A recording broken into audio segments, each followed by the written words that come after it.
See, the 10th offense against the holy name is to maintain mental attachments even after understanding so many instructions on this matter. So, definitely, one should, while living in this world, one should make an effort to strip oneself away from material attachments, which means like a drop of water on a lotus leaf is sitting on the leaf but not attached to the leaf. It is disconnected from the leaf at the same time because there is some wax or something on the top of the leaf. So it doesn't get stuck. In the same manner, one may live in this world as a brahmachari, grihastha, whatever, but one has to keep oneself aloof. So what is the purpose of keeping oneself aloof? The jnanis and yogis want to keep themselves aloof so that they don't get entangled. They don't get entangled in the three gunas of Rajaguna, Tamaguna especially. Because they know very well, if you are attached and entangled, you have to be reborn again. And you will have to again reap your karma bandhana and everything. But a devotee of the Lord is not attached to this type of things of the material world because there is another attachment which uplifts their attention. Krishna says, the thoughts of my pure devotees dwell in me and they derive great delight in conversing about me amongst one another. He says, Matchitta, Madgata Prana, Bodhayanta Paraspara. They cannot live one moment without me. And then he's saying, Katayantascha Mam Nityam, Tushyanti Charam. They derive great satisfaction in discussing about me. And Katayantascha Mam Nityam, Tushyanti Cha, Ramanti Cha. Not only they are just satisfied, they relish discussing about me, he says.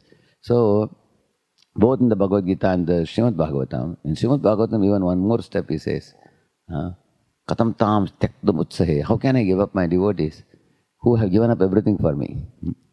Like that he says in one of the ye dara gara putrapta. He says that one who has given up their wife, their children, their wealth and their property and their name, fame, glory, everything in this world, and they come running to me.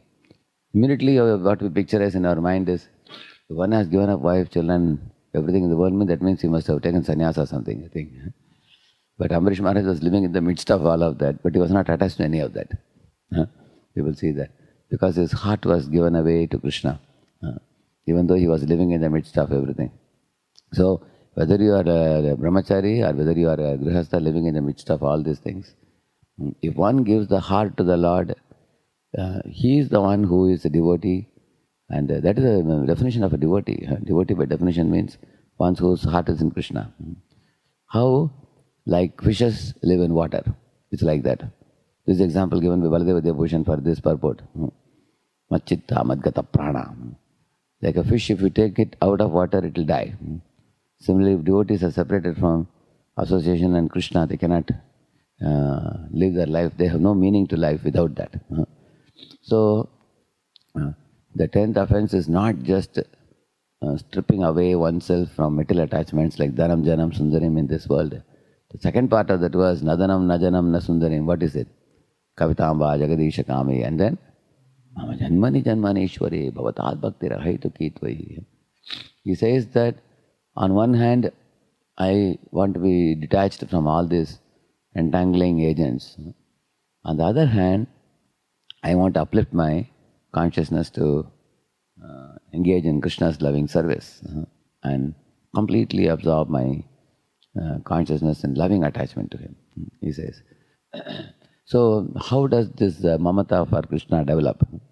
Attachment to Krishna develop? The beginning step is one should not take the teachings of the Lord or instructions of the Lord or speeches of the Lord very casually. Those who take it very casually, they will never become advanced in spiritual life. The na bhajanti avajananti sthanat brashtaha patanti adaha. He says that those who do not celebrate the Lord's teachings by keeping it on the top of their heads, and those who offend the Lord, these are people who are far away from the Lord, isn't it? So, respecting the teachings of the scriptures, which are none other than Word of God. That is the first step. Anyone who has reverence and respect for the sacred scriptures, naturally they will develop respect for the Lord as well as His devotees. And secondly, developing connection to the devotees and making sure that one gets engaged in some type of devotional service to the Lord, because one wants to know how to reach this service to Him. And the agency is the devotees. Just like you put the water in the root of the tree, you don't pull out a tree and put the water in the root. You put it through the sand. Similarly, the devotees are like the sand which is embracing the root of the tree. Similarly, the devotees are carrying Krishna in their hearts. So through the agency of the devotees, you reach your service to the Lord.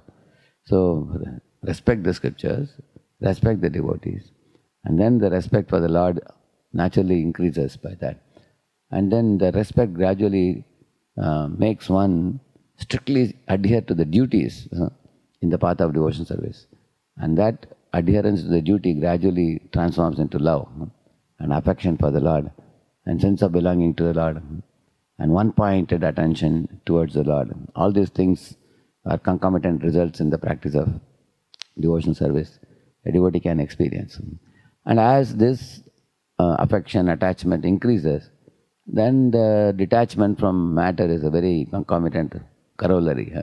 That's a side thing which automatically will happen. So the chanting of the holy name daily, morning practice, one should remind oneself of this Chatushloki Bhagavad Gita, where the first two verses Krishna says who he is. Aham sarvasya prabhavo mattas sarvam pravartate iti matva bhajante mam buddha bhava samanvita. If you read the purport, Prabhupada gives many quotes on Krishna's supremacy. How, what is his actual position, what acharyas say, what the shastras say. So the more one understands the Lord's greatness, iti matva bhajante mam, then one engages in bhajan of Krishna wholeheartedly. And what is the second Chatushloki? Matchitta, Madgata Prana, Bodhiyant, the thoughts of my pure devotees dwell in me. And their lives are fully devoted to me.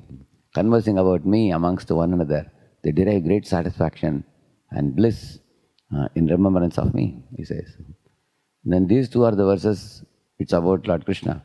The next two verses he says, what he does for his devotees. Tesham satata yuktanam vajatam priti purvakam dadami buddhi yogam tam ye namam upayanti te. Those who are constantly engaged in my devotional service, satata yuktana, and those who call out my names with affection, for them I give them the intelligence by which they can come back to me, he says. Tesham evanukam partham mahamajnanajam tamaha nashayamyatma bhavasto jnana deepena bhasvata.